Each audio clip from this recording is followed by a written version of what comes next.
Oh yeah, John Goodman joins Kong Skull Island. Yeah, what is that? It's like a reboot of the movies. It's a reboot actually. Yeah, technically. Uh-huh. And it's basically I'm still not sure. Things are still not clear. I don't know if it's set in the 30s or the 40s. I think, or it might be set. I think so. Or maybe present day, perhaps. Okay. Which could be interesting, actually, like Kong in present day. Present day King Kong. Mm-hmm. So yeah, it says this is from comicbook.com. So for you guys listening, I recommend that for movie news on Facebook. John Goodman has joined the cast of Legendary Pictures' Kong Skull Island, Deadline reports. Goodman will play Randa, R-A-N-D-A, a government officially leading the expedition to the mysterious island home of King Kong. So he's almost like the lead. I wonder, like, why do they always feel they need to reboot movies like that? Do you know what I mean? I understand. Like, there really is no... Like, honestly, I love King Kong. I love the original, and honestly, I really enjoy the Peter Jackson version. But really, there's no real urge to reboot it. Mm-mm. I mean, I don't think there's probably not even a need for a sequel. There really isn't. I know they want to do it because they want to explore Skull Island. Right. But if you've seen the Peter Jackson version, I got plenty of that. Because that's like a 3-hour movie, I think, and that's like an hour-long section of the movie. So it's just one of those things that Hollywood's doing, is going to be doing for a while. And, if they actually manage to get a pretty good story out of it, then I'm all for it. I mean, this does have a pretty good cast, includes Tom Hiddleston, Brie Larson, Samuel L. Jackson, and John C. Reilly. And the film is expected to start production this fall. Speaking of Tom Hiddleston, you heard that he might not be Loki anymore?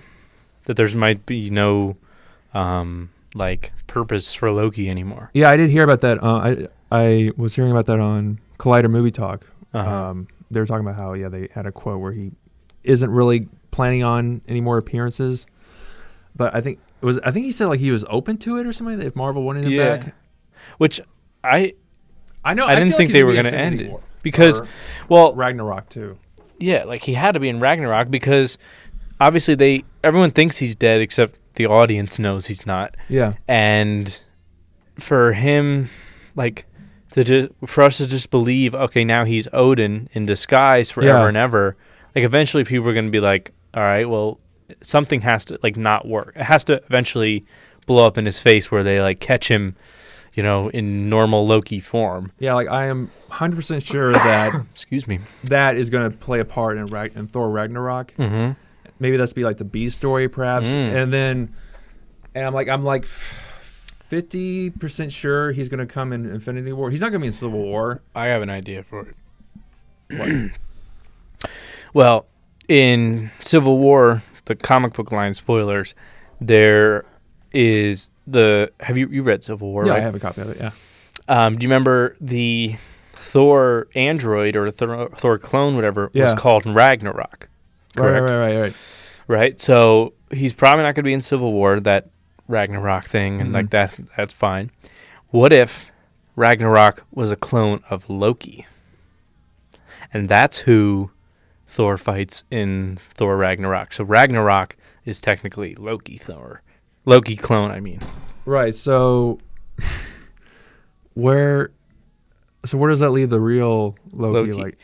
Well, that's a good question. So then, unless they just use the name Ragnarok, and maybe he's not a clone, but maybe he just becomes a higher form of this Ragnarok. I still like the idea of them saving that clone of Thor that's in the comics for another movie, since they probably won't be able to fit it into Civil War because the movie is already jam packed with characters, probably, and storylines. But I think unless they kill off Loki and then it's revealed that he actually built the clone, and they can explain the motivation there. Mm-hmm. But I think I'd be open to that. That could be interesting and kind of fun. Right. Well, if you've listened this far along, this is episode 8 of the Geekcast, the podcast. I'm Dan Whitehead. I'm Patrick Howard. And if you haven't noticed, we're not missing our most irritating voice on here, which is Greg St. Clair. He was too cool for us today to do a podcast. And, it's not our normal day. We normally do them on Sunday afternoons. Yeah. But Patrick and I felt like we needed to hear ourselves talk today. And because we're going, Greg and I were going to Comic-Con this weekend, Sunday, we won't be able to do our podcast. So we figured we just leave you something to chew on for the week. Yeah. Until our video comes up, until next Sunday comes around. And, just let you know that we're still thinking about you. Mm-hmm. And that's what we do here. That's our policy. Yes, we're always thinking about our listeners. We'll say I don't think we have fans yet. Yeah, except our moms. We'll be maybe. But which any moms that were offended in any past episode, especially last week, apologies for all of Geekcast. Yeah, for our guests. Go out to you. Yeah. I speak for all of us when I say that. But so we didn't really have anything like super planned. We just wanted to reach out and let you know that. I think we should do pick of the week, or yeah, we can do. Well, we didn't get to do pick of the week last week. Yeah. So we can do one this week. I had one ready to go. The first time I was ready to go with this, and then we didn't get a chance to do it. So you just carry it over here. Yeah. So go ahead, Patrick. You go first. My pick of the week is actually the Rolling Stones, the band. Hey. I know it's kind of late to get into them, but actually, who are the Rolling Stones? I never heard of them. Yeah, there's this indie band they've just started up. Yeah.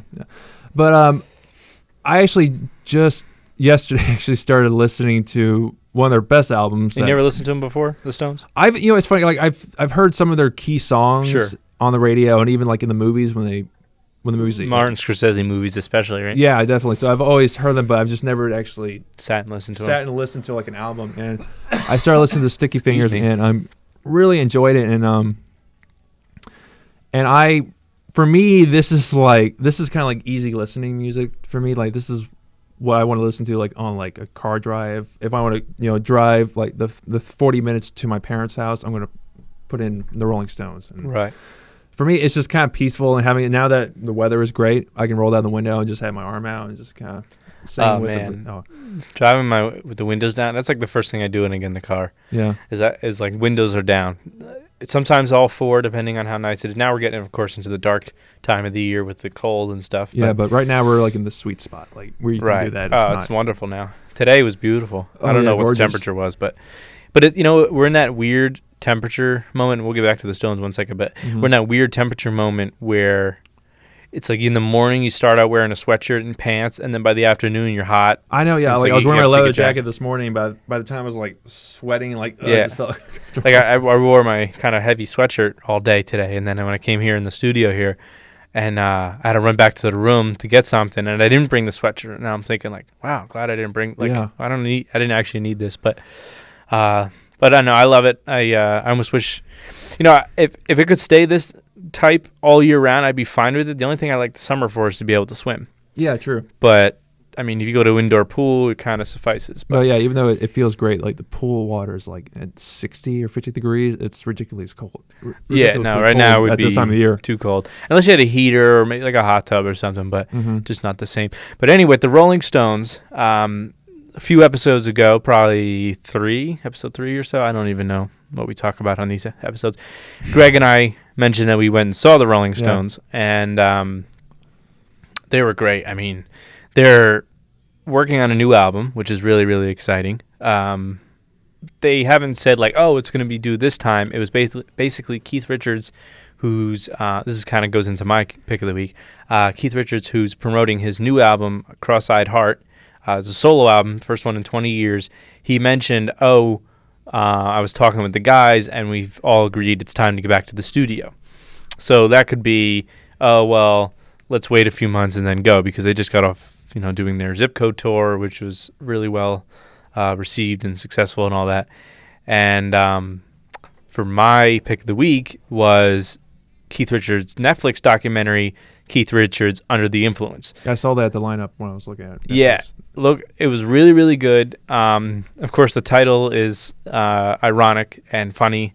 If you know who Keith Richards is, obviously he is like the epitome of like drugs. Him and the late Jimi Hendrix. Johnny Depp kind of based his Jack Sparrow character on Keith Richards, and then that kind of came full circle in the third movie. Actually. When he brought his brought him in as his father, which was perfect. Yeah, it was perfect. I wanted to see his role like expanded. I wish he had a bigger part. I know he has a part in the fourth one, but he was just there for like a scene thing. Right. Got out. Again, yeah, like, and supposedly he was supposed to be in this new one coming out or whatever, but like I want to see him have like a supporting role that he's in at least 60% of the movie. Yeah, like the two of them go on a treasure hunt. Like a father-son relationship. Pirate that'd movie. Be a great way just to go back to the simplicity of the pirate movies. Well, they were saying that they were going to do that with this new one that is supposedly going to go back to what made the first one great. Yeah. Which, thank God. And they're bringing Will Turner back, Orlando Bloom, which is wonderful. And I think, not Keira Knightley. Was it Keira Knightley? Or is... She was Elizabeth Swann, yeah. Yeah, okay, but I'm not sure if they're bringing her back. She's not coming back, but Jeffrey Rush will be back as Barbossa, which I love Barbossa. He's probably my favorite. I do even say... I don't know if I like him more than Jack Sparrow, but he's definitely close. Well, he's always great when those two have great chemistry. So yes, they do. They always have the best scenes in those movies. Yeah, especially when the monkey Jack. We named the monkey Jack.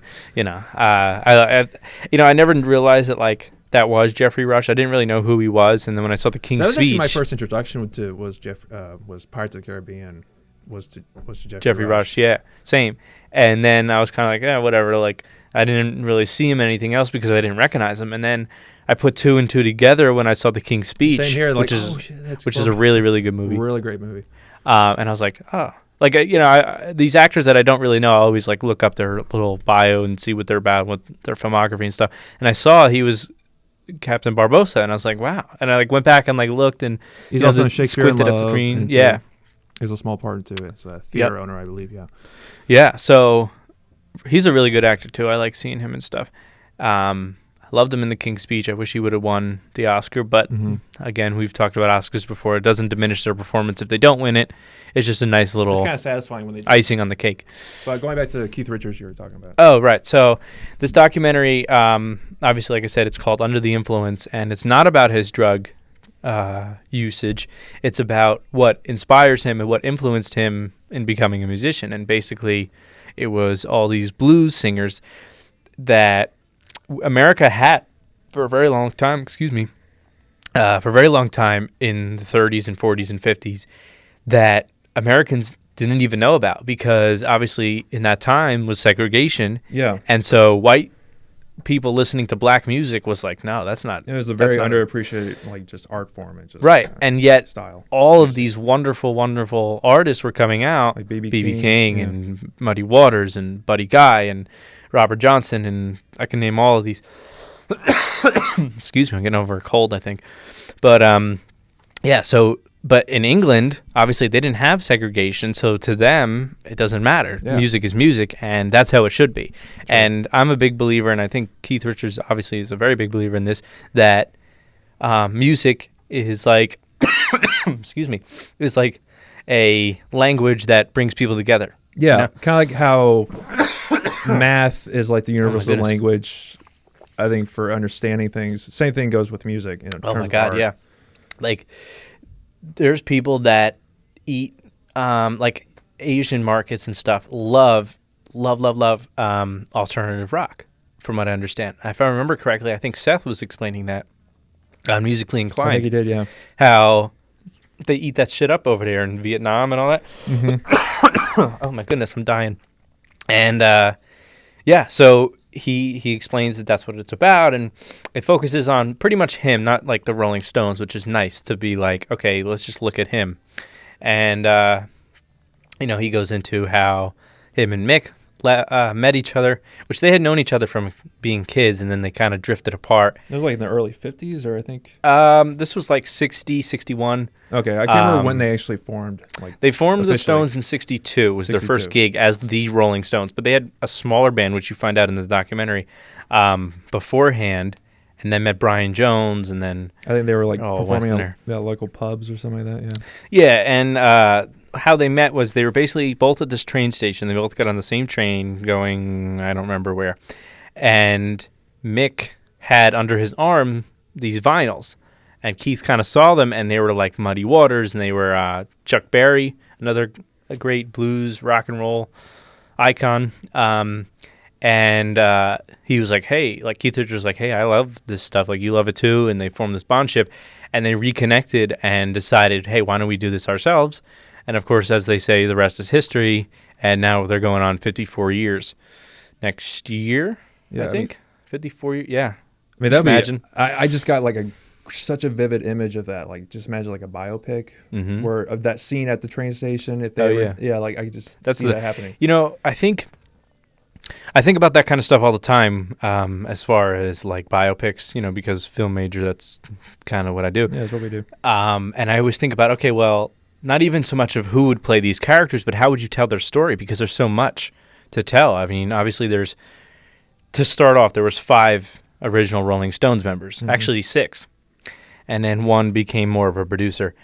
But, and then Brian Jones died, and then you got Mick Taylor, and then Mick Taylor left, and then you got, you know, Ronnie Wood and all that kind of stuff. But to go back to their beginnings, it was a very, you know, like a lot going on. So I always think about, like, how would you tell this? And then with the train station, obviously you'd have to do that. You'd have to do that scene, and you'd have to do, you know, their first gig and meeting Brian Jones and, like, all that kind of stuff, and when he dies and whatever. And the more I thought about it, I realized it'd have to be a television series. It'd have to be something that you could stretch out. That could really work as a actually, yeah. And I think almost like HBO do it, yeah. Yeah, well, I pitched you that idea a while ago, I think into last year, or at least I told Greg about doing a kind of like American Horror Story in the sense that every season's different. Yeah, you pitched that to me too as well. Yeah, where every season's like a different singer or band or whatever. So one of the seasons could be the Rolling Stones. So let's say it's called Music That Changed the World or something like that. Let's just use that as a working title.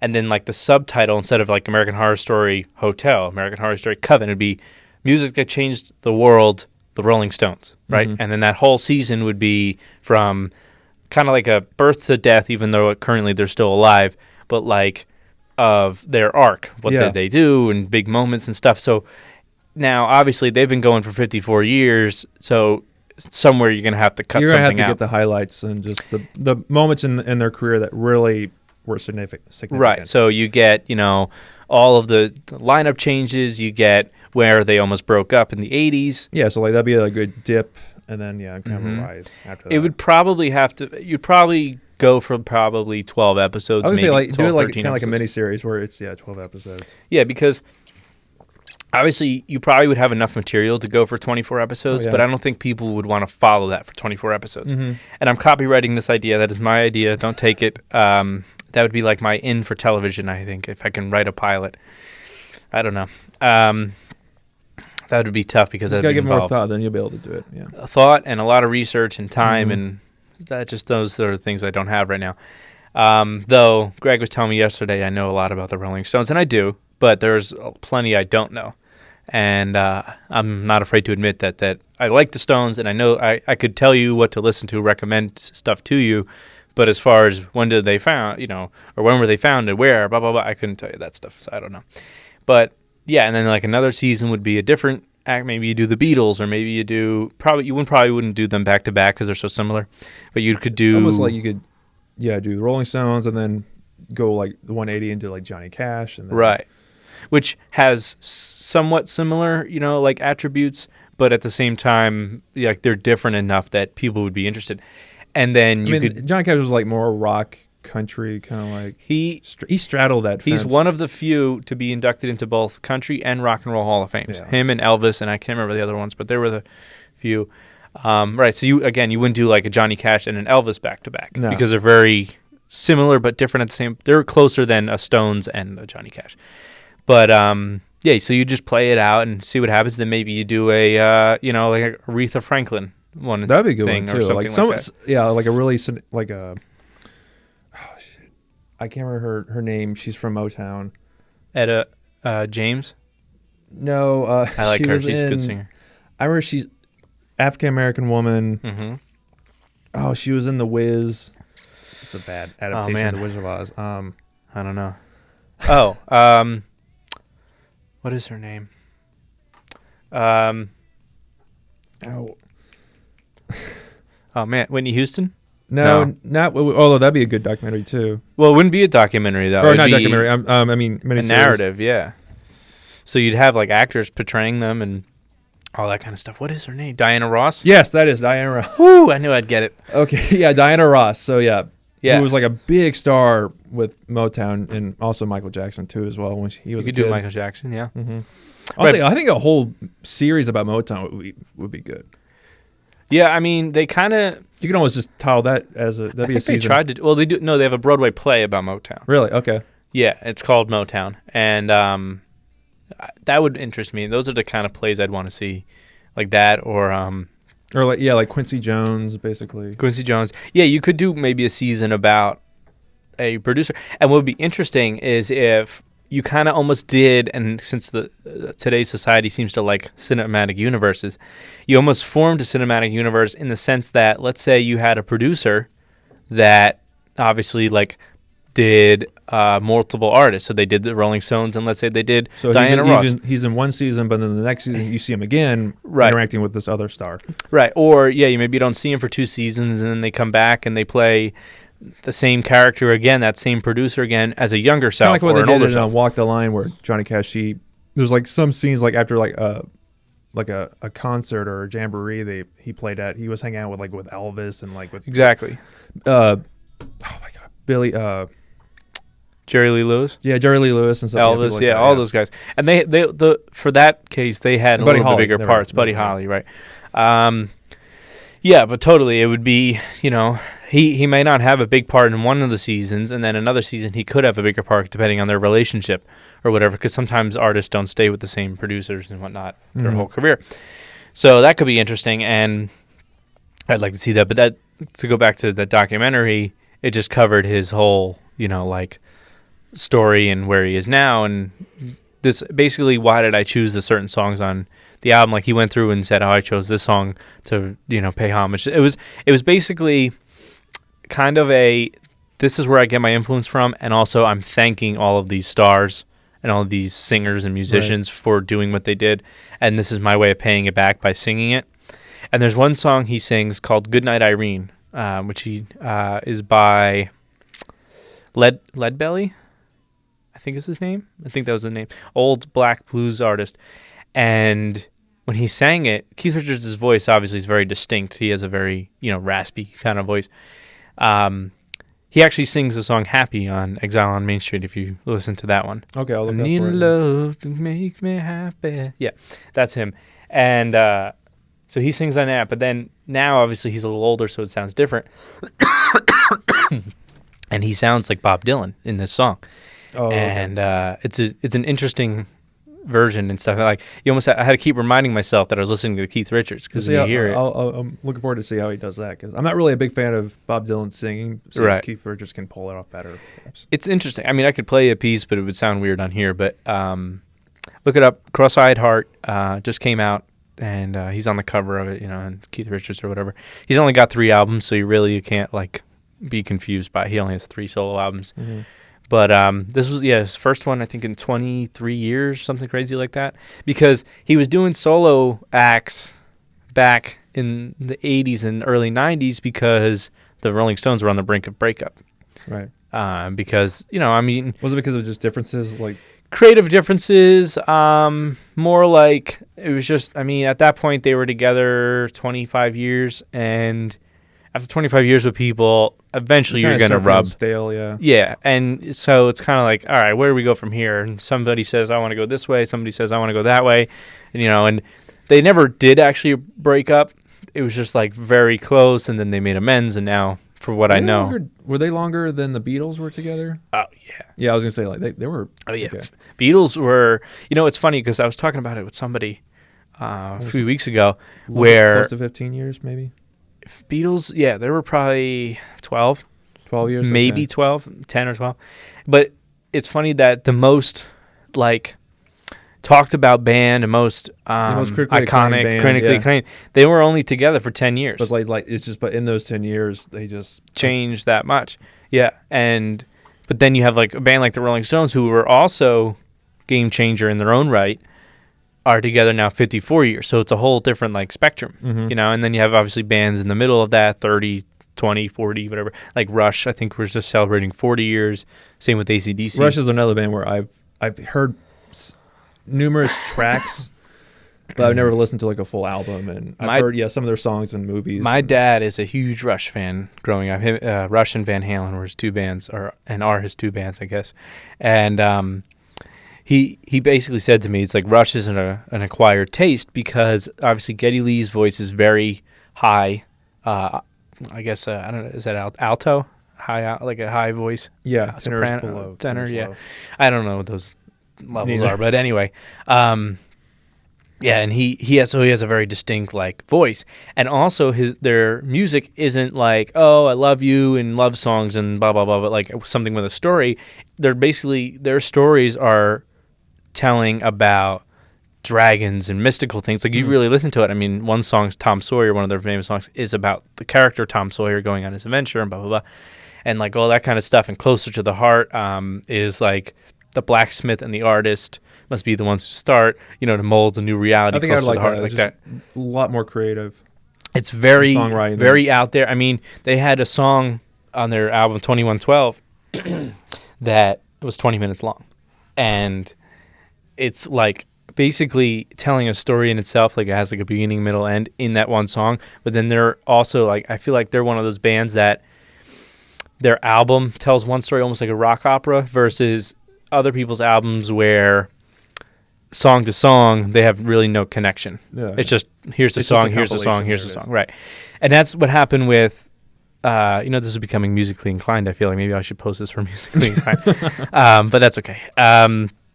This is what happened with Green Day's American Idiot, which is looked at as one of the greatest albums ever made, as far as like a whole piece, compiled piece.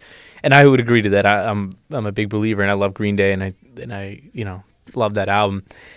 And I actually watched a documentary recently called Broadway Idiot, which is about them basically giving permission to a director to take their music and adapt it into a Broadway play. Right. About that storyline.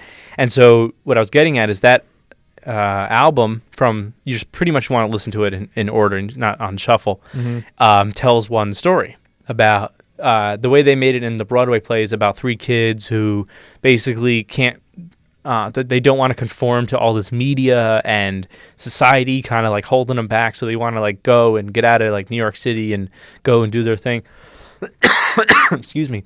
And so like one joins the army, finds out he's pregnant and not he's pregnant, his girlfriend's pregnant, and the other one just like I think has like abusive parents or something, I can't remember, and like they kind of go out and they do their own thing and meet up at the end of all this whole thing. But the one song St. Jimmy is about one kid getting addicted to heroin and becoming like a drug addict and all that stuff, and St. Jimmy is like his like heroin drug side, and then that kind of like takes over almost like a second personality. It's a really fascinating to like watch and find out that this is what these songs mean. It almost make for an interesting documentary to do what these tracks I should say mean. Because a lot of people don't really like, they just kind of listen to the songs. They don't really actually pay attention to see what's being told. Well, I mean, how many times do you listen to a song and you know all the words, but you never like let those words process in your brain. So you never think about, oh, that's what that means. You know what I mean? Mm-hmm. Like, for example, I'll give you a good one. The other day, I've been listening a lot like to Sam Smith and Adele and Amy Winehouse. I like that style, you know, ballads and stuff. And Sam Smith, who of course just had his song come out today, Writings on the Wall, which we can talk about in a minute, though you haven't heard it. Mm-hmm. But anyway, he has that song, Lay Me Down, which is a fantastic song. I actually prefer the version when he does with John Legend, but either way, both versions are good. And I'm watching the music video for his solo version, and it opens up, and it looks like he's at a wedding, right? It's in a church and everything. You don't really see the bride, but it's just kind of like the camera's pulling around him, and you see the priest or whatever, and then it pulls it down, and he starts singing or whatever, and it kind of pulls back, and you see a casket now sitting in front of it, and it's the lyrics are like, can I lay by your side and next to you and all this kind of stuff. And I'm thinking, oh, wait a minute. This is about somebody that passed away, like to be next to them and, miss them and all this stuff, right? And I'm like, I totally viewed this differently, And then the music video continues, and it really does a beautiful job of like connecting. It kind of like does all one shot, right? So it turns, and then all these people in the audience that were holding candles, right? It's really like dark, and they're all holding candles. It turns, and then now you see Sam Smith ends up in the back, and he's getting married to a boyfriend or something because he's gay. And then it keeps turning back towards the audience or the crowd again or whatever, and they're all dressed in white like in a wedding or whatever. And then it kind of turns one more time or whatever, and now he's sitting in the front by himself like praying to himself, and that's how the song ends. And so it was a really cool like that told a complete story, but it gave me a whole different look or process to that song that I never saw before. I sometimes wish people, even myself, like I think with bad songs. Yeah, because bad songs like with a really good melody and with a good beat can be just as popular as a really good song. And this goes really for like I think pop music nowadays, right? And I've kind of given up and being really critical with pop music. Like, okay, if it just sounds good to me, I'll like it. I'll make it a guilty pleasure. But I think if people did stop and actually pay attention to the lyrics, then I think that would affect sales, and that would actually kind of force artists to be a little bit more original. Well, I mean, two things off of that. One, like to go back to Green Day, the song "Wake Me Up When September Ends" is obviously, you like it. Oh, wake me, you're singing it, whatever, and it's a good melody and all that stuff. If you actually research what that song's about, it's about Billy Joe Armstrong, the lead singer of Green Day. His father passed away when he was younger, and so it's about him in September, and so like it's about him reflecting on his father's passing years later and all this kind of stuff. And so it's kind of like, okay, so that gives you a whole different mood on that. And then to go off of like what you were saying with the pop music, a lot of times, and this is more so the radio station's fault, not like the artist necessarily. It's fault. What they'll do is they tend to they pick singles to release off an album or whatever to get people hyped about it and stuff. But then they play the shit out of these songs. So I'll use Adele, for example. When her second album, 21, came out, they played Someone Like You and Rolling in the Deep and Rumor Has It. Those are the three singles off that. Was constantly on the radio. Constantly played those songs. Constantly. It almost made me pretty much dislike Adele. And I shouldn't have disliked it for her. It was the radio station, like I said. But recently, as I said, I went back and I was listening to them because, again, I like that style. And I'm listening to her first album, 19, which didn't have as many of the bigger hits that 21 had. And I listened to 21 again. And I heard the songs that weren't these popular singles. And I said, wow, this album is fantastic.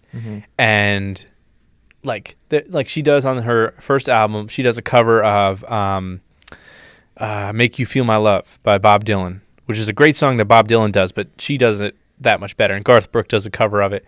And a guy actually sang it on America's Got Talent a few years back. This guy, they kind of wrote off from the beginning when he comes out. He's this cowboy, and he's like, how you all doing? Like this thing. And they're like, oh, all right, so what are you going to do today? And he's like, oh, I'm going to sing the song, Make You Feel My Love. That's my wife's favorite song, blah, blah. And he blew away all these people. Really? I mean, that's how powerful this song was. It's a really good song. I highly recommend it to anybody. But anyway, so you'll never hear those songs on the radio is what I'm getting at. And it's a shame. There's so many good songs, again, for Amy Winehouse, for example.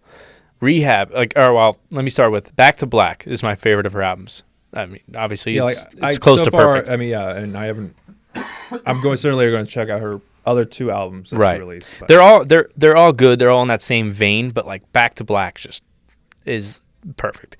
And Rehab, really good song.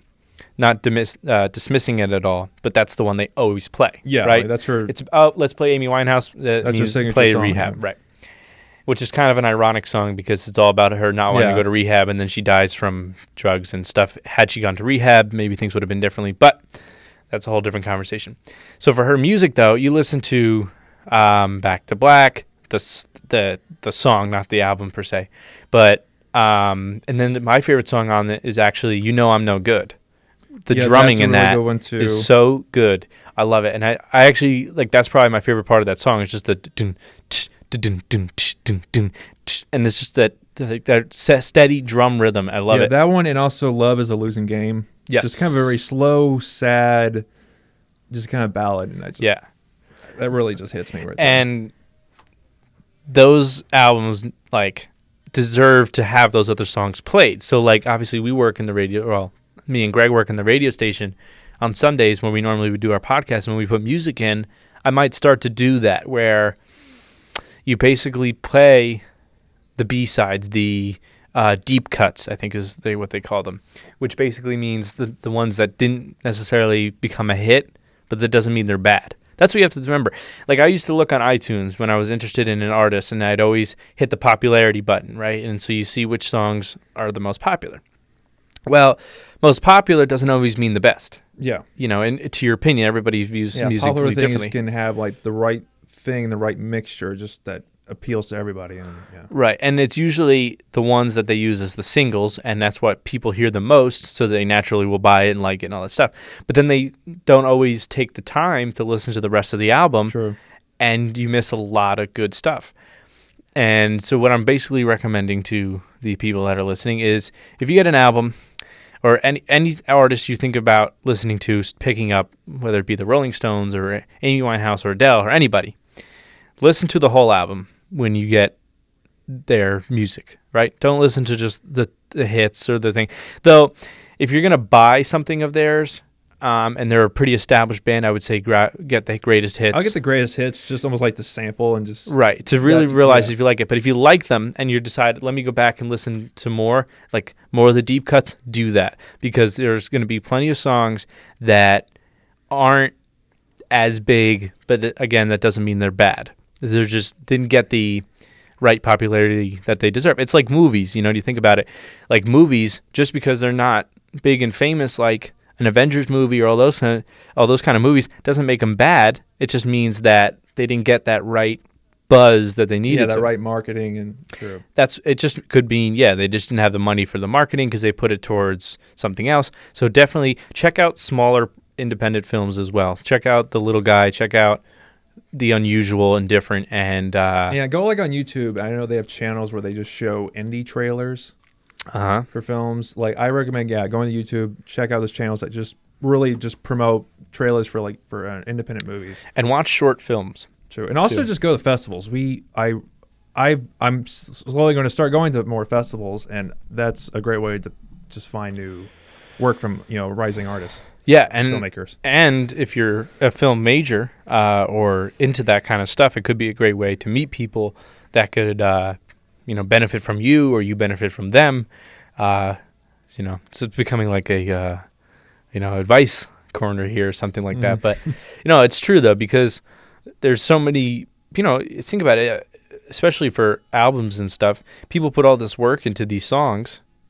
Sometimes I think there are songs where they're just like, all right, we need to fill an album, and they put it on here. Skip it, yeah. Yeah, but there are some of these. You could almost tell which artists are going to do that. I think the big pop stars and country stars too that are just pumping out shit left and right. Yeah, like I know, like Rihanna, like she posts, like she actually not posts. She releases like a lot of albums and just she does almost like in a year, right? So I think that's a case. And it's very big with country artists. For example, Blake Shelton does it, which I'm not diminishing Blake Shelton at all. I think he's great, but he's one that I think could almost do some kind of filling. Same with Luke Bryan too. He a couple of the songs might be kind of just, I didn't put all 100% into it. I just kind of needed a song, so we kind of just did it. I didn't write this myself. I had someone else. So I don't have a full connection to it, whatever. And then the songs that you kind of remember of those are the ones that they put the more effort into. But then there's other albums, again, to use Adele and Amy Winehouse because they do it well, who write 9 out of the 10 tracks themselves, and then like say co-write the last track or whatever, that put their heart and soul into all these albums, and that's why you don't see as many. It's the same thing with Zac Brown Band. Since 2008, that's 7 years, they've had 4 albums, right? Mm-hmm. Another country artist in 7 years might have had 7 albums.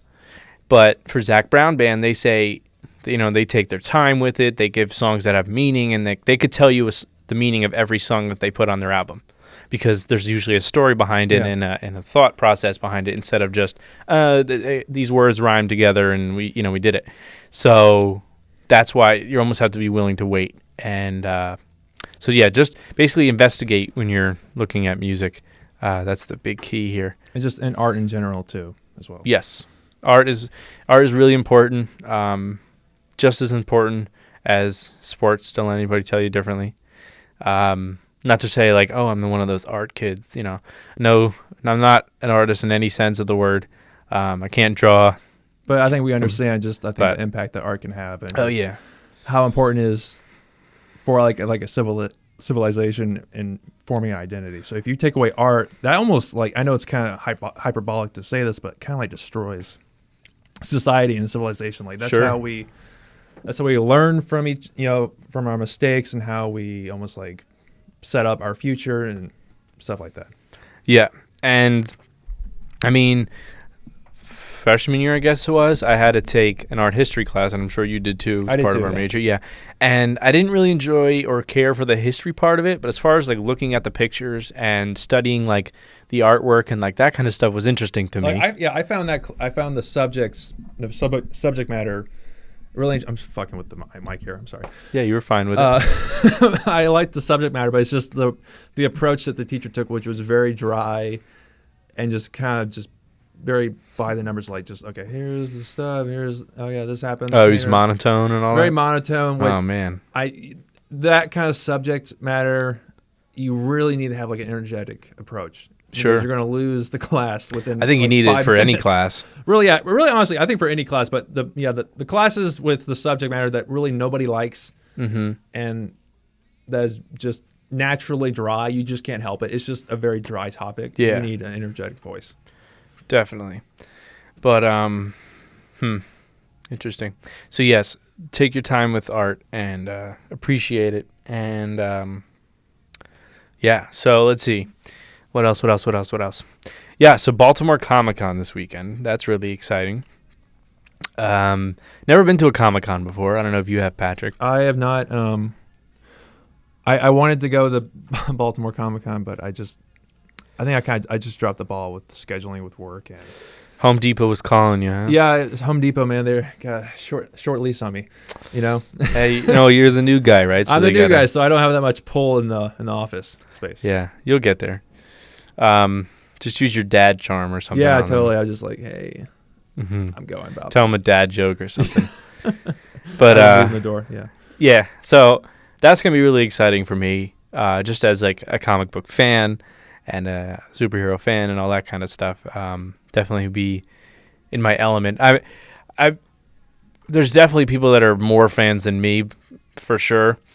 But just by cosplaying and all, that's a clear I'm excited. indication. Yeah, I'm excited to see this cosplay because I think it's fascinating to see how people put all of this money and effort and obviously it's their hobby, it's what they like to do. So you put money into what you like, and that's what I do. Did you ever go on Sci-Fi Channel? I think it was the Sci-Fi Channel. They had this show where it was like a cosplay competition. Yes. And I thought that was great how they were kind of endorsing cosplay through that. And it's usually how people, I think, almost like this is how they get their start as like costume designers for movies. Is they in some ways, they do it through cosplaying, and they promote it, like on Tumblr and other social media sites. I'm looking at some of these costumes, and like some of them, okay, you can kind of tell either they bought it or it's fairly simple to make. Maybe it's Rorschach, you put a trench coat on and a hat, and the thing. Okay, no problem. But then you see these other people that are doing like Groot and like full on like stormtroopers. Yeah, like there was and this like guy all stuff. who made this like Apocalypse from X-Men costume. It was like he was like an extra like foot or 2 feet, and he was like amazing. Like it was so much better looking than the Apocalypse that was released in the Entertainment Weekly issue. But yeah, like that's something I wouldn't do. I wouldn't be interested in going that far. Right. But I'm still. But there's plenty of people that are impressed by the people who do that. Yeah, because what I was getting at, I was like, I don't even know like where to start with. Like, oh, I want to be a stormtrooper. Let me get a full like couple $100 stormtroopers. Like, where would I even get that?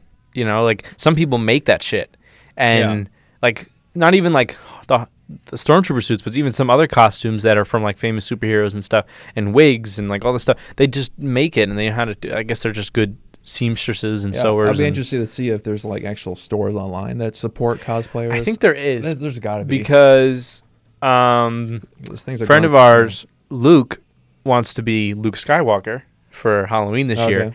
And he wanted. Well, he said he wants to be evil Luke Skywalker. So basically, he turned to the dark side instead of the light, which may or may not be the story for episode 7. We'll probably find out. I'm assuming he's probably going to be good, but I think he's going to be good. We can get to that in a second. And he's going to get this like real expensive lightsaber. Like he wants to go all out. And I was looking at a website for him because I was considering doing Obi-Wan. Well, Greg wanted to be Obi-Wan. I wanted to be Obi-Wan, so I got to be Obi-Wan. That's how that works. But no, we're not doing those costumes. But I found a website that did like from head to toe like a full like Jedi costume. It wasn't like 100% spot on to Obi-Wan. It was a little darker, but from like 10 feet, it looked pretty legit. Yeah, like it was still like the cross, like clothes, tunic, tunic. Yeah, it kind of growing up, it always reminded me of the uniform I had to wear for karate because it was the same kind of thing. It was cross. In karate too. We had to wear something like belt that as well. Yeah, so I always kind of in a way felt like a Jedi because I am. Well, it's definitely obviously there's the influence of like samurai. Oh yeah, totally. Definitely. That's why there is that connection because it's based off of samurai and stuff. Which I love seeing the toys that are like the stormtrooper like samurai. I've seen those, where you have like a Darth Vader like samurai like figurine. That's it's awesome. too cool. And if I was into spending a little more money on those like kind of action figures, if it didn't cost me an arm and a leg, I would totally get it.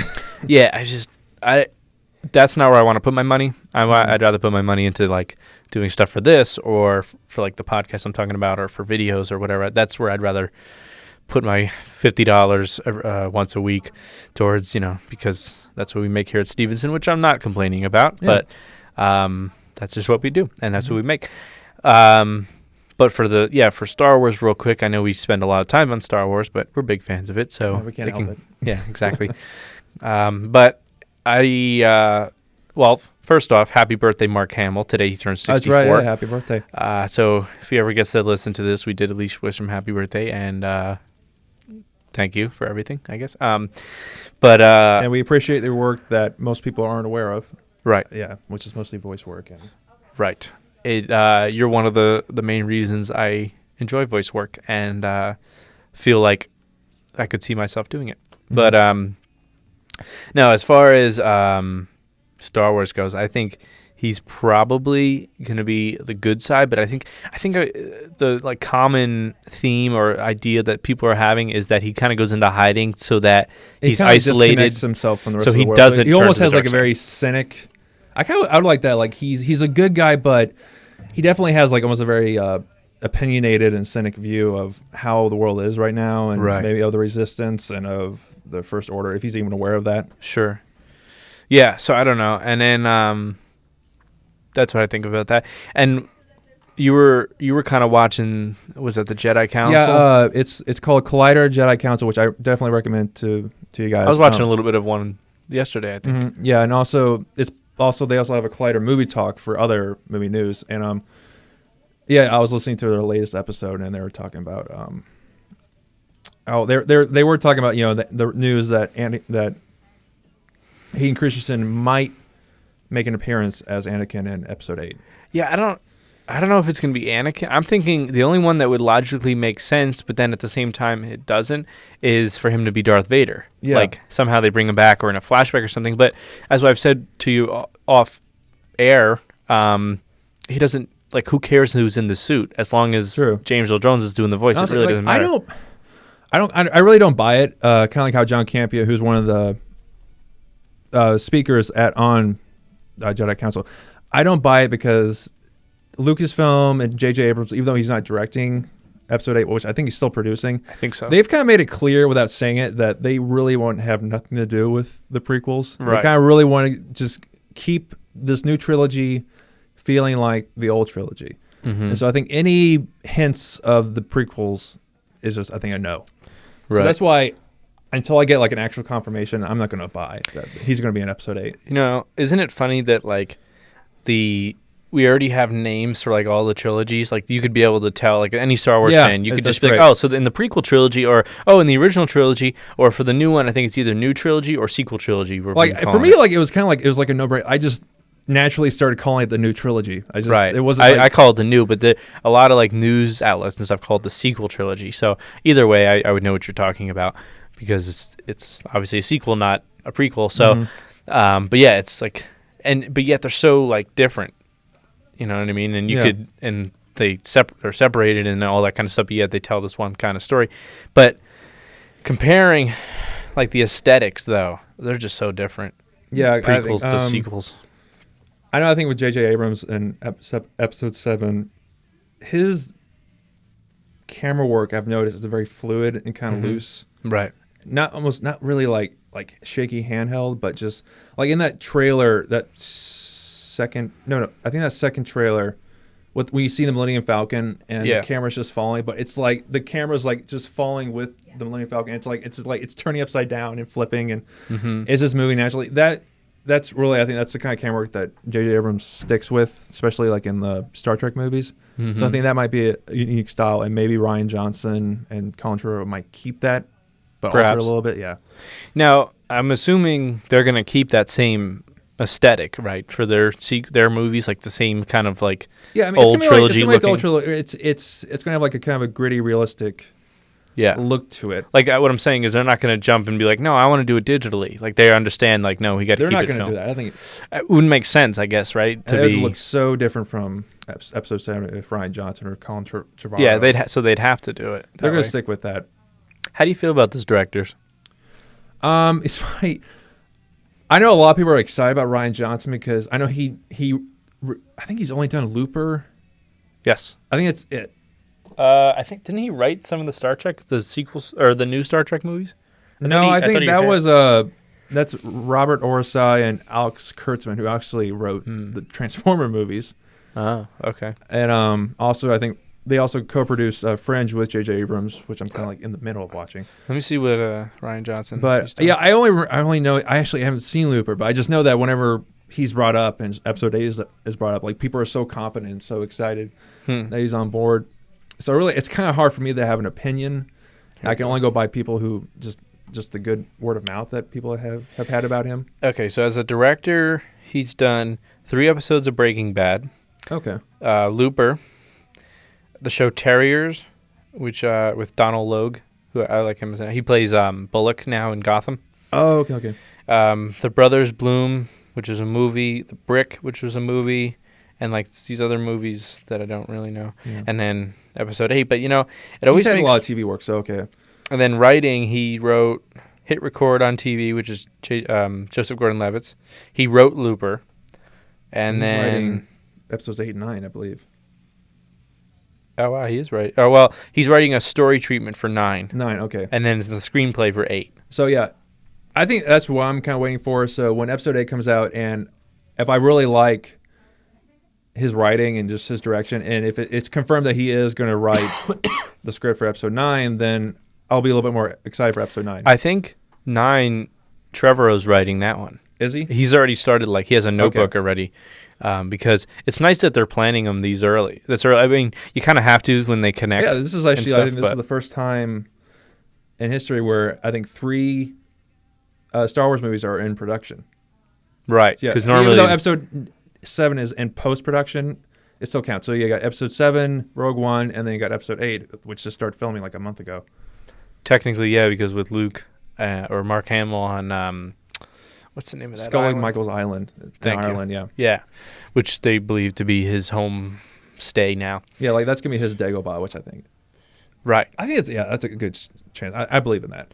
But what was I going to say? So with Colin Trevorrow, yeah, I think he's already writing 9 or like work on it. But I always thought, like, why didn't they just have, like, maybe he didn't want to do it, but have Lawrence Kasdan like stay on as like a head writer, just to keep it like a continuity to, like, because obviously I know, because he was involved in Empire and Return of the Jedi, right? And so it makes sense to can't bring him back. So because obviously Han speaks a certain way and Luke speaks a certain way, all those kind of characters that who if I was to say, let's say I'm Lawrence Kasdan and I write the script and then I go, okay, I want nothing to do with 8 and 9 now. Here you go, you write it. So now you have to figure out my writing style to kind of match I think they would be Disney, saying, especially with Marvel, where they have a certain path and kind of like formula that they really want their films to stick with. They don't want directors to deviate from, which is why I think Edgar Wright was kicked off, because his he wasn't about that. Yeah, his Ant-Man would have been completely different from. It wouldn't have felt like a Marvel movie. No, it would have been like watching Shaun of the Dead. Yeah, or it would have felt Hot almost like an independent with a very high budget. So I think that's what Disney is also doing with in correspondence with Lucasfilm with the Star Wars movies, that they have a clear view of how they want these films to pan out, and so they're open to any directors that have a great story, but they're going to have to stick with this kind of look and feel. I always wonder though, like, where did you get these like directors from? Like, okay, Colin Trevorrow, he's coming off of Jurassic World, like, okay, big hit, let's get him in here, that kind of thing. But like Rian Johnson, okay, he did Looper 3 years ago.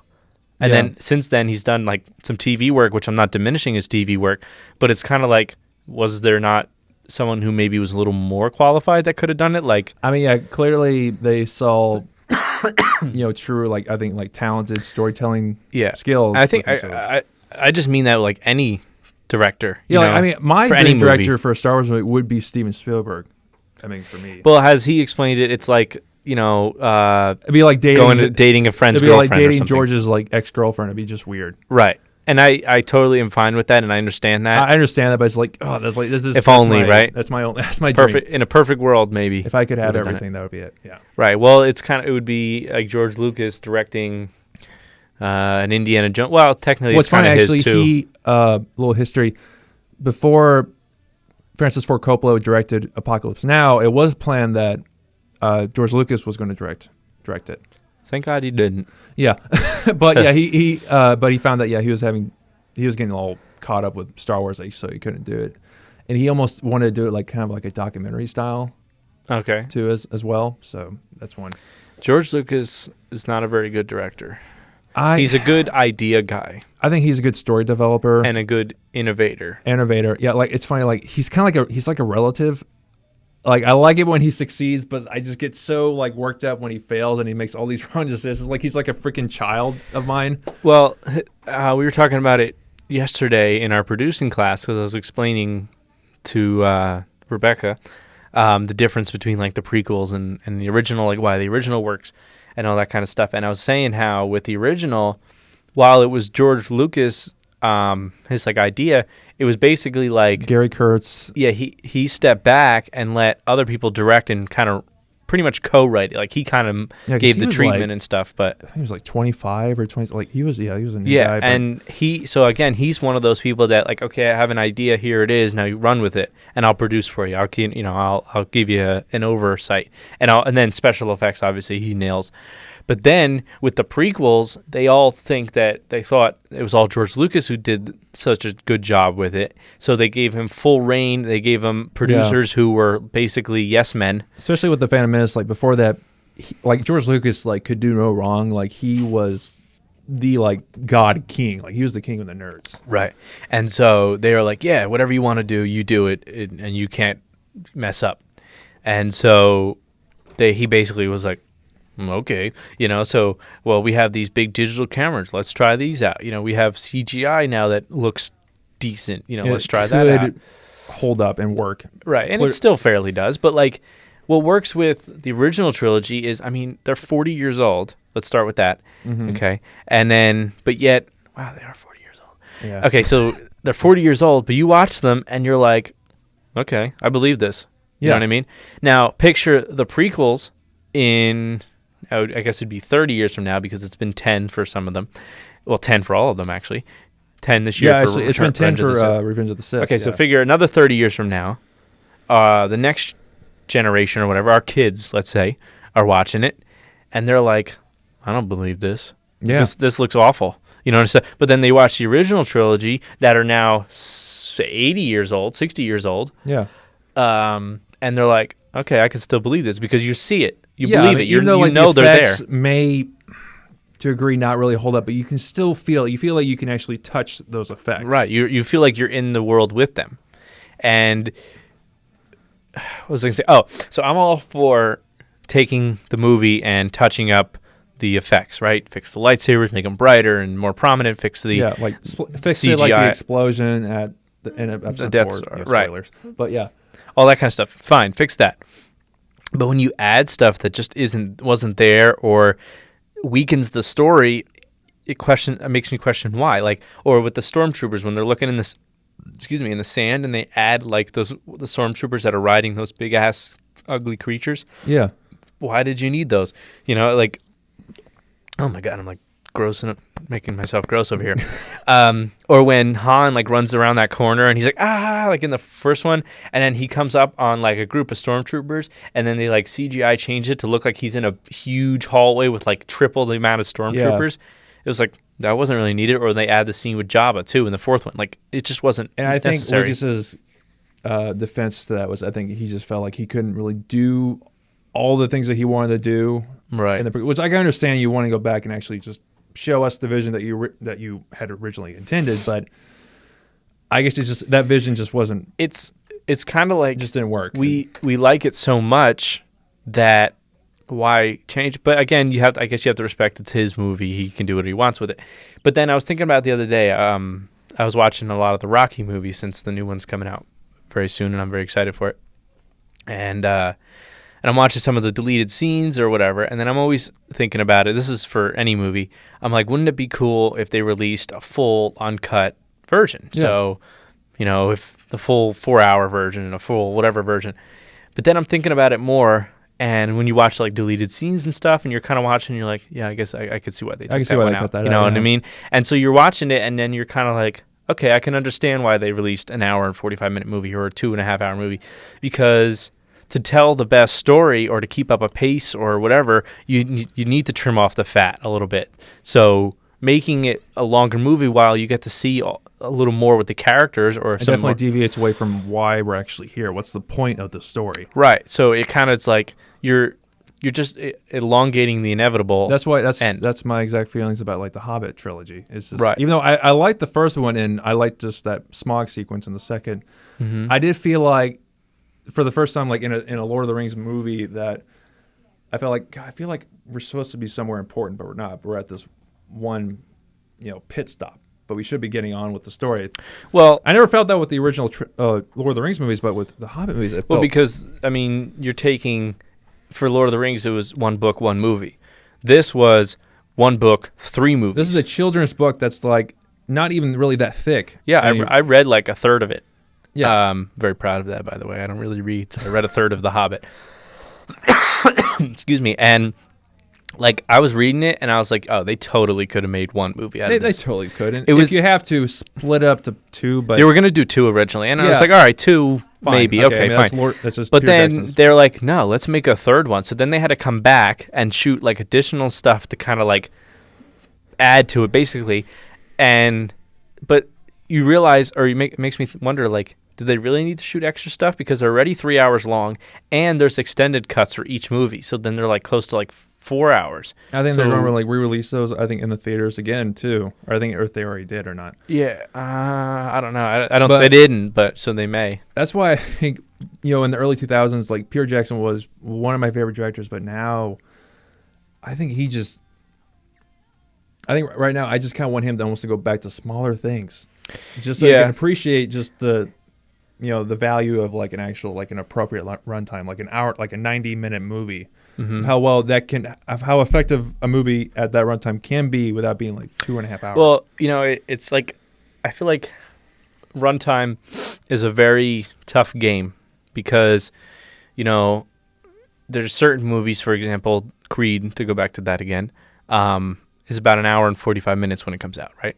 Hour 45 minutes, that's pretty quick. Mm-hmm. And that's... Same thing with the episode 7. That's like, I think 2 hours and 4 minutes, but that's probably going to feel like it's going to fly by. Right. And you'll be invested in both of those stories. Same with James Bond. It's like a 2-hour movie or whatever.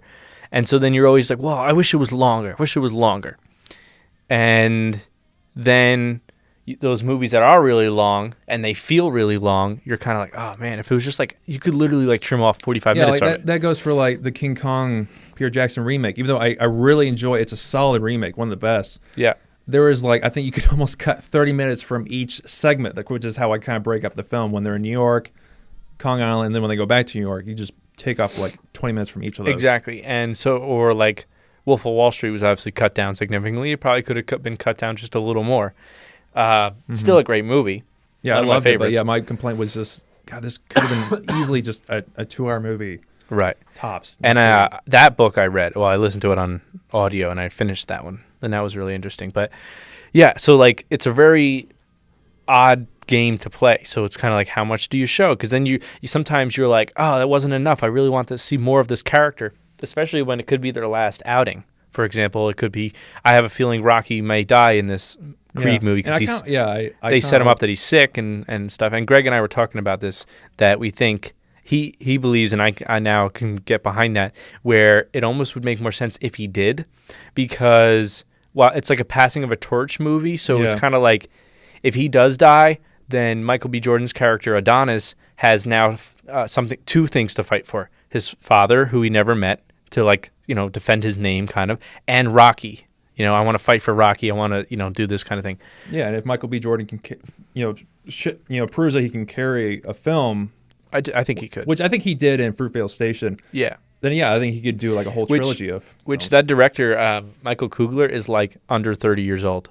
Yeah, he's like 28 years old, and I was like, and he's already he's handling a sequel to like one of the biggest franchises. Yeah, and he's getting to work with one of the biggest movie stars of all time.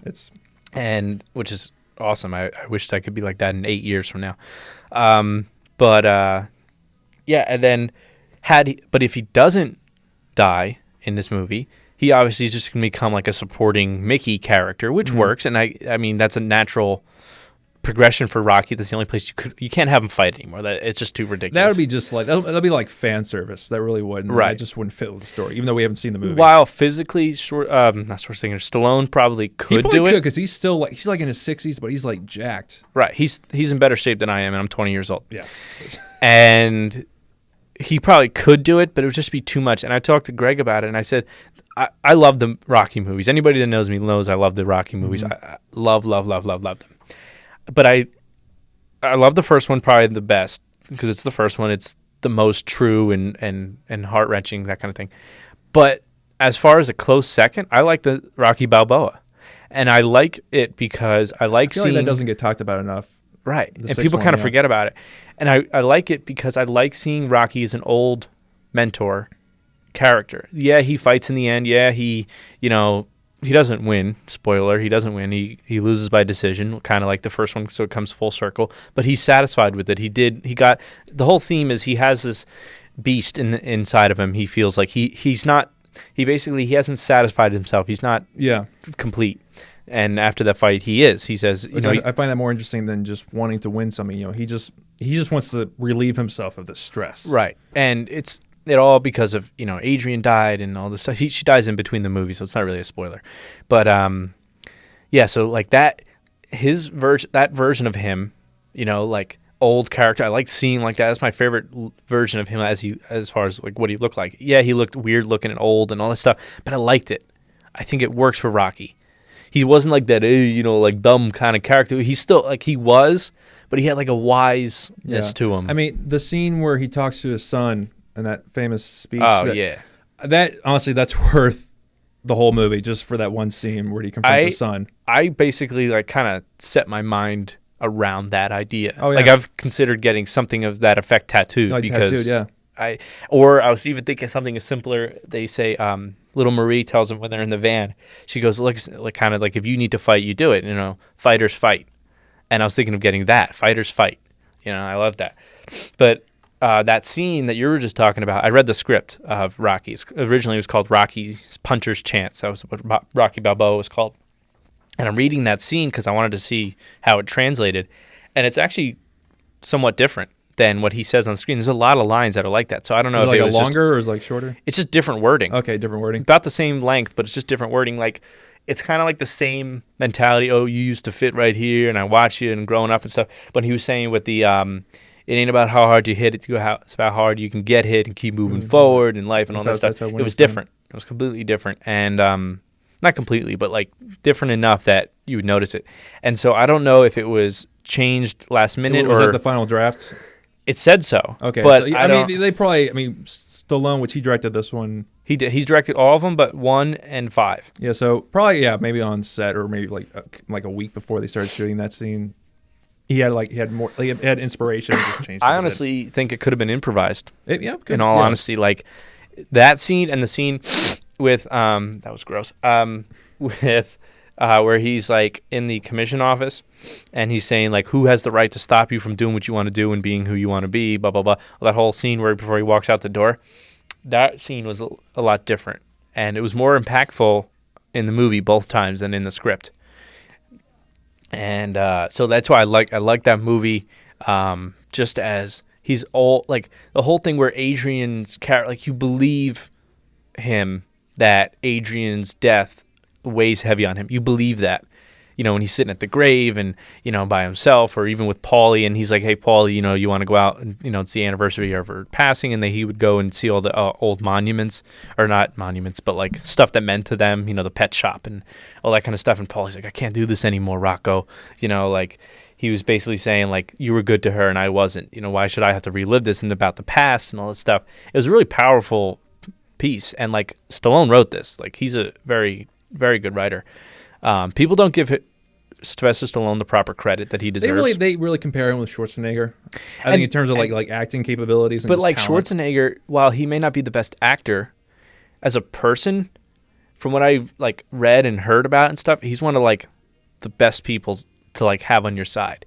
He's very patriotic for a country he wasn't born in. Yeah, more patriotic than I think a lot of people that are born here. If you ever listen to his story of how he became an actor and like got out of it, it is very, very fascinating and very interesting. Basically, he was like in military camp and he wanted to be a world like heavyweight champion. Yeah. And he was in a junior competition. Now, had he not gone that year that he was in boot camp or whatever, he would have never been able to go because the age ended. I think he recognized with Pumping Iron, with Lou Ferrigno, who was in right. that as well. Well, this was the last year he could be in this competition, like this junior version or whatever. So he goes, either I stay here in military camp and nothing ever happens, or I find a way out and I train and I work hard and I go. So he would train and he'd work hard, and what he would do is so let's say they did their training from 5 a.m. to 10 p.m., right? He would sleep, say, from 10 p.m. to 1 a.m., whatever it was, and he'd get up even earlier than everybody else and go train on his own, then train with them. And then when the competition came, he climbed over the wall, snuck out of boot camp, went to this whole thing, won, and then came back, and they obviously found out he snuck out, whatever. And then, long story short, they ended up supporting him. They allowed him to train and do his whole thing. And, you know, he became famous, and obviously that whole, as they say, the rest is history. But, like, basically his whole thing was, you either do it or you don't. You have to be willing to take a chance kind of thing. And had he not, we wouldn't have had Arnold Schwarzenegger. Yeah. He would have just been someone in the military or something, whatever. So, as a person, he's really good. But to go back to Stallone, he is a very good actor.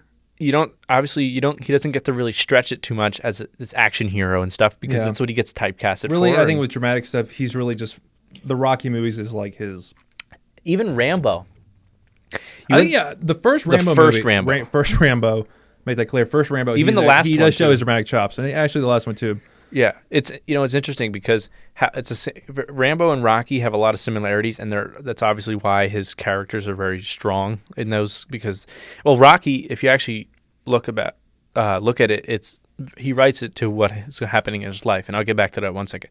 But for John Rambo, the first one, at the end when he's breaking down, he goes, basically the stress of being in Vietnam, and all he wanted was something to eat. It's really a powerful movie, Rambo. And so you get to see some acting chops in there. Obviously, 2 and 3 are really just straight up like fun action movies. They're dumb, fun 80s action movies, basically.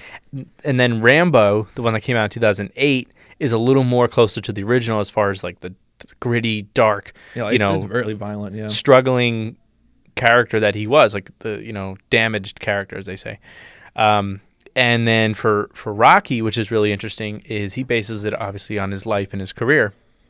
And we're going to wrap, I think, up after this, unless you wanted to keep talking. I'm more than happy. Actually good. I think it's a good stopping point, yeah. Okay, so after this, so with Rocky, obviously he goes, when he was thinking of an idea or whatever, why don't I take my struggles and put it into the mindset of a boxer. You know, boxers go through a lot of things. Whatever, he had saw a Muhammad Ali fight, I think, and like it kind of inspired him, or Joe Louis, I don't forget. So he took it and he wrote it, and he pitched it to like a friend of his had an in with one of the studios or whatever, or producers or whatever. Excuse me. And they liked it, and they said, "Okay, we'll take your script, $300,000, and that's it. You get writing credits." And he said, "No. Either you let me act in this, or you don't get this script." And they're like, "No, we can't really do that." And he goes, "Okay, bye." And he took the script and he walked. And they said, "Okay, fine, you can act in it."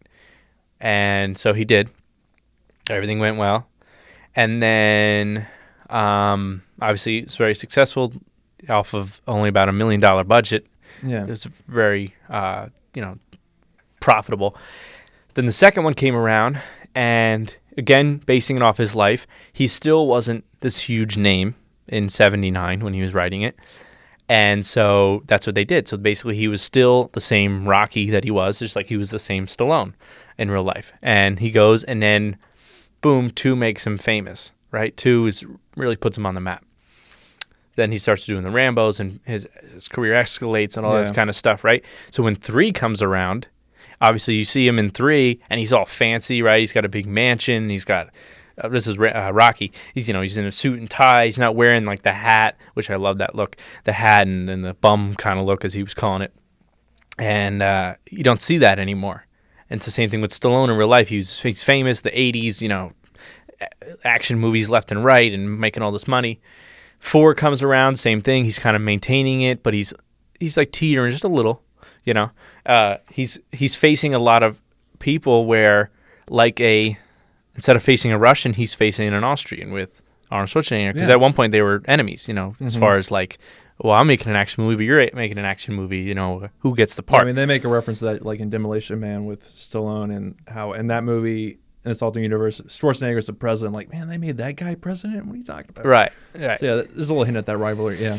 Yeah, now they're close friends and stuff. But so then you jump to 5, and that's where Stallone's kind of career in the 90s was kind of dipping. Yeah, they were doing like this really bad action movies that's just ridiculous plots. Right.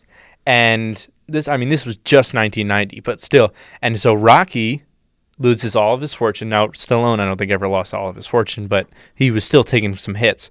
And Rocky 5 obviously is awful. That's one you can skip. You're not missing anything. Basically, he loses his fortune, so he goes back and he works at Mickey's gym, which is now just a regular boxing gym because Mickey's gone. Spoiler. And he's training an up and coming contender. He's because Rocky's retired and all this stuff. Then years go by. He doesn't really do much. Whatever. Obviously, 6 comes back and he's got stuff to like. Rocky has obviously something to get out of his system, and so does Sylvester Stallone. Obviously, he's like, I got to do this one more thing, one more time as Rocky, one more time as Rambo, and he does it. And look at his career goes back up. So it's very, very reminiscent of his career. He writes how he feels. So now, I agree, even though he didn't write Creed, it kind of setting up that way that he is like how Rocky is, because where Stallone is still prominent, he's almost becoming more of this mentor, like passing on the torch of action movies and all that kind of stuff. With Expendables, he's bringing a lot of young actors that could potentially like the next wave. That's kind of what was going to happen with The Rock, because he was kind of promoted as being the big next action star that was going to take over for Schwarzenegger and Stallone, and kind of sort of didn't work out. Which I don't see it that way, but yeah. So I respect Stallone very greatly. And I love Rocky as a character. I think he's such a wonderful, interesting character to watch, and fascinating to look at. I love his sense of wardrobe in 1, 2, 5, and 6. That's why I have those hats that you see me wear. I wear it because of Rocky. And I kind of have to get like the little tilt on the side, or I don't know. But so I like those movies, and I like it. I'll watch them any time of the day. I'm very excited for Creed. I think I'm more excited for Creed than I am for Spectre. Not for Star Wars. Not more than Star Wars. Yeah. But more than James Bond. Like if those 2 movies came out the same day and I was at the theater, I would see Rocky. Or Creed. I would see... It's Creed 1, not Rocky 7. I would see Creed before I would see Spectre. But that's just me. So, Patrick, did you have anything else? Well, just going off what you said about, I'd probably see Spectre more because I'm just really enjoying, I think, just how they're handling James Bond this time. Yeah, absolutely. Just to make it more interesting and more vulnerable, because that's always been my complaint with James Bond. Even though he is awesome, he's a great character just to get behind and have fun with, but he was never interesting because he just kind of stays. He's been staying the same for the past 50 years. Mm-hmm. And I've been enjoying what Sam Mendes and Daniel Craig and the writers have been doing with this character. So with those two, I would see Spectre first and then Creed. Yeah. I mean, not to say like I totally didn't want to see Creed. I probably maybe would do a movie hop or something where you pay for one and see two. Yeah, see one in the morning, see one in the afternoon. Yeah. Right. You kind of just stay behind the ropes and then you just go into the next showing. I've done that before. Sorry, Mom. But I have. And so, like, yeah, I just wanted to see Creed first because I'm very excited. I've watched the trailer almost like every other day just to get like a little sample. But it's funny how different he looks in Creed compared to how he looked in Rocky Balboa. Like, yeah, it's been almost 10 years difference, but like he almost looks younger in this movie than he did in Rocky Balboa. Like his eyes just look very different. His hair is like lighter, and I don't know. This is something I noticed. But yeah, that's all I'm going to say. So thanks for listening. This is almost an hour and 20 minutes, another long one for you. But hopefully you enjoyed it, and maybe you got a little something out of that whole art spiel. And I don't even know where we were going with that. We were just kind of like talking about one thing, and then we just kind of went with it. It kind of rolled into... I didn't think we'd get this far into the podcast for like an hour and 20 minutes. We didn't... it being like impromptu. We didn't think so either last week. We had even a couple things planned, but it was really just very light stuff. And I mean, we had four of us, so four of us, it's easy to... You're going to get something. Right, but now two of us, it just turned into just really a straight up conversation. But yeah, guys, look forward to the... actually, for the next week, I look forward to the video of Greg and Dan interviewing people at Baltimore Comic Con. Well, yeah, it's going to be Greg. I'm going to be the one behind the camera. So for those of you that don't know what we look like, you'll at least get to see Greg. And I'll because he's definitely the face of the company. Thanks. No, I was kidding. As long as I get to be the voice. No. So that's it for the Geekcast, the podcast. I'm Dan Whitehead. I'm Patrick Howard. And party on.